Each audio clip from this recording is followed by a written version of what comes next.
ঘোরাফেরা করতে কে না পছন্দ করে বলেন? সবাই কিন্তু কম বেশি ঘোরাফেরা করতে খুবই পছন্দ করে, কিন্তু আসলে সময়ের অভাবে সেটা হয়ে ওঠে না।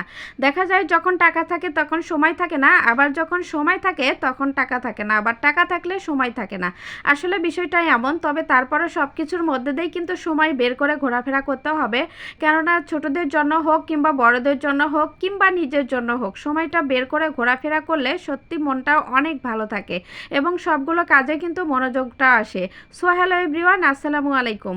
সিনথিয়া ব্লগে আপনাদের সবাইকে স্বাগতম। সবাই কেমন আছেন? আলহামদুলিল্লাহ, আমিও ভালো আছি। বেশ কিছুদিন হলে কোনো ভিডিওই দিতে পারি না। আসলে বড় ভিডিও করতে গেলে এখানে এডিট করা, ভয়েস দেওয়া একটা সময়ের ব্যাপার। গ্যালারি ভর্তি ভিডিও থাকলেও কিন্তু আসলে আমরা সেই সময়টা করে ভিডিও দিতে পারি না। যাই হোক, এই ভিডিওটা ছিল বেশ কিছুদিন আগের, অর্থাৎ ঈদে ঘোরাফেরার ভিডিও ছিল। আমরা চলে গেছিলাম সুবর্ণ গ্রামে। আসলে এটা গ্রাম বলা যায় না, বিশাল বড় একটা রিসোর্ট। এটা সেই গ্রাম নয়, এটা হচ্ছে সুবর্ণ গ্রাম, অনেক সুন্দর একটি গ্রাম। যাই হোক, এই যে আমরা চলে এসেছি এখানে, এই গেটটা দেখা যাচ্ছে, গেটটা দিয়ে ভিতরে চলে এসেছি। আমরা খুব সকালে রওনা দিয়েছিলাম, প্রায় 7:30টার দিকে রওনা দিয়েছিলাম। যেহেতু এখানে অনেক ভিড় হয় তাই ভাবলাম যদি সকাল সকাল যাওয়া যায় তাহলে খুব ভালোভাবে ঘোরাফেরা করা যাবে। আর ঈদের পরপর কিন্তু অনেক গরম ছিল, কিন্তু সেই দিন আবহাওয়াটা অনেক সুন্দর ছিল। তো যাই হোক, ভিতরে চলে এসেছি। এখানে পার্কিংয়ের ব্যবস্থা আছে, আর খুব সকালে চলে আসায় এখানে তেমন কোনো ভিড় নাই। তো যাই হোক, এটা টিকিট কাউন্টার। এখানে টিকিটের মূল্য লেখা আছে, বড়দের জন্য 300 টাকা, সুইং চেয়ার রাইড ফ্রি, ছোটদের 200 টাকা, 10 বছরের নিচে আর 3 বছরের নিচে বাচ্চাদের টিকিট ফ্রি। তো যাই হোক, এখানে টিকিট নিলাম। আমরা টোটাল 7 জন ছিলাম, এখানে 7টা টিকিট নিয়ে ভিতরে প্রবেশ করলাম। আর যেগুলো রাইড আছে সেগুলোর জন্য আলাদা আলাদা টিকিট ভিতরে গিয়ে নেওয়ার ব্যবস্থা আছে। তো আমরা ভিতরে যাচ্ছিলাম। এখানে আলাদা কোনো ক্যামেরাম্যান ছিল না, আমি নিজেই ক্যামেরাম্যান, সো আমাকে তেমন দেখাই যাচ্ছিল না। বাকি যারা সবাই ছিল সেখানে সবাইকে আমি ভিডিও করে নিচ্ছিলাম। তো ভিতরে ঢুকে এরকম বড় উঁচু সিঁড়ি আছে, এটা দিয়ে ওপরে উঠতে হবে।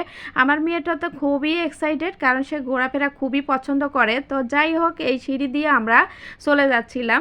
যাওয়ার পথে এখানে কিছুটা ভিডিও করে নিলাম, দুজনের একটু কিছু মুহূর্ত একটু ভিডিও করে নিলাম। তো আসলে মনে হয় রাস্তা যেন শেষই হচ্ছে না। আর কোনো কিছু ভালো জায়গায় যেতে চাইলে বা এক্সাইটেড কোনো জায়গায় যাইতে চাইলে আগ্রহ বেশি থাকলে যেমনটা হয় আর কি, মনে হয় রাস্তা শেষই হচ্ছিল না। যাই হোক, প্রায় শেষ। এই যে চলে এসেছি আমাদের সেই সেরা মুহূর্তগুলো দেখার জন্য। আমার ছোট ননদিনী তো খুবই খুশি, খুবই এক্সাইটেড, সে আসলে খুবই ঘোরাফেরা পছন্দ করে। তো যাই হোক, সেও ছোট বাচ্চাদের মতো দৌড়ে যাচ্ছে। এখানে ঢুকে কিন্তু এই ওয়াল পেন্টিংগুলো অনেক সুন্দর, দেখে মনে হয় যে আসলে বাস্তব কিছু একটা চিত্র, কাছে থেকে আসলে এখানে ছবি তোলা যায়। অনেক সুন্দর সুন্দর। তো আমার মেয়েটা এখানে চলে যাচ্ছিলো এগুলো করার জন্য আর কি। এগুলো সে খুবই পছন্দ করে। সাথে তার আরও একটা পার্টনার ছিল, ছোট্ট একটা বেবি ছিল, এটা আমার খালা শাশুড়ির নাতি আর কি। তো যাই হোক, তার সাথে খুবই মজা করতেছিল। ছোটরা সবাই মজা করতে করতে দেখেন আমার ছোট ননদিনীও ছোট মানুষ হয়ে গেছে, সেও এখন এর মধ্যে দিয়ে চলে আসতেছে। সে দেখেন এর ভিতর দিয়ে কিন্তু কখনো করতে পারতেছিল না আর কি, বড় যেহেতু সে অনেক লম্বা। তো দেখেন এই যে সেও ফাইনালি অনেক আনন্দ করেছে। আর সে ভোরবেলা ছিল, এখানে মনে হয় আমরা পৌঁছেছি প্রায় 9:30টার দিকে। সেই দিন কিন্তু আবহাওয়াটা অনেক মেঘলা ছিল, কিন্তু যখন এখানে ঢুকলাম প্রচণ্ড রোদ ছিল আর কি সকালের মুহূর্তটা। কিন্তু সকালটা অনেক ভালো লাগতেছিল, মাথার উপর মনে হচ্ছিল সূর্যটা মাত্র উঠেছে। আর এখানে যে রাইডগুলো আছে সেখানে কিন্তু ফাঁকা ফাঁকা লাগতেছিল, আশেপাশে দেখেন তেমন কোনো ভিড় নাই। আমরা এজন্যই সকালে গেছিলাম, যদি যত সকাল সকাল আর কি যাব তত তাড়াতাড়ি বাসায় ফিরতে পারবো এবং ভালোভাবে দেখতে পারবো। আর গরমের দিন কিন্তু বেশি গরম হলে ঘোরাফেরা করতে একটুও ভালো লাগে না।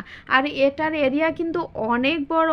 তো আসলে এখানে গাড়ি দিয়ে সবাই যায়, তো আমরা প্রথমে সকাল সকালে একটু হেঁটেই যাচ্ছিলাম এদিকে। তো দেখেন প্রত্যেকটা রাইড কিন্তু ফাঁকা ফাঁকা, মনে হচ্ছিল যে বন্ধ বন্ধ এমন একটা ভাব। আসলে সেভাবে চালু হয় নাই, আর লোকজনও তেমন আসে নাই। আমরাই মনে হচ্ছিল সেকেন্ড একটা বেস ছিলাম আর কি। প্রথমে কয়েকজন লোক ছিল, তারাও ভিতরে ঢুকে গেছে আর কি। তো এখানে আসার পরে ভাবলাম যে একটু হেঁটে হেঁটে যাই, কিন্তু হেঁটে হেঁটেই আর কি আসছি। তো আমার মেয়ে তো হেঁটে হেঁটে পুরাই ক্লান্ত।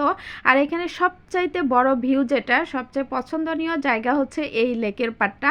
এই লেকের পাড়ে আসার পরে সত্যি মনটা অনেক ভালো হয়ে যায়। আমার মেয়ে তো প্রথম থেকে হাঁটতে হাঁটতে একবারে অস্থির হয়ে গেছে, আর কোনো মতে হাঁটতেই পারতেছিল না। তো ওর বাবা আর ওর ফুপি মিলে বলতেছিল ওরে করে নিবে। তো ওর বাবা আর ফুপি মিলে দেখেন দুইজনে ওরে হাত দিয়ে ধরে ধরে নিয়ে যাচ্ছিল আর এই লেকের পাড়টা অনেক বড়।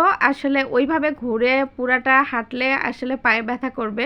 তো এখানে গাড়ি দিয়ে ঘোরারও ব্যবস্থা আছে। তো এই লেকের পাড়টা অনেক সুন্দর। এখানে আমি কিছুক্ষণ দাঁড়িয়ে এর ভিউটা নিচ্ছিলাম আর কি অনেক ভালো লাগতেছিল। যখন স্পিড বোর্ড এদিক দিয়ে যাচ্ছিল তখন মনে হচ্ছিল যে মনে হচ্ছে ঢেউয়ের উপরে ঢেউ, সত্যি অনেক ভালো লাগার মতো, যা আমি এখানে দাঁড়িয়ে দাঁড়িয়ে উপভোগ করতেছিলাম।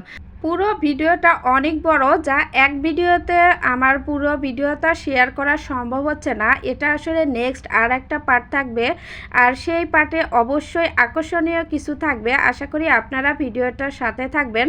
আর আমি আজকে এ পর্যন্তই এখানেই শেষ করে দিচ্ছি। সবাই ভালো থাকবেন, সুস্থ থাকবেন। আল্লাহ হাফেজ।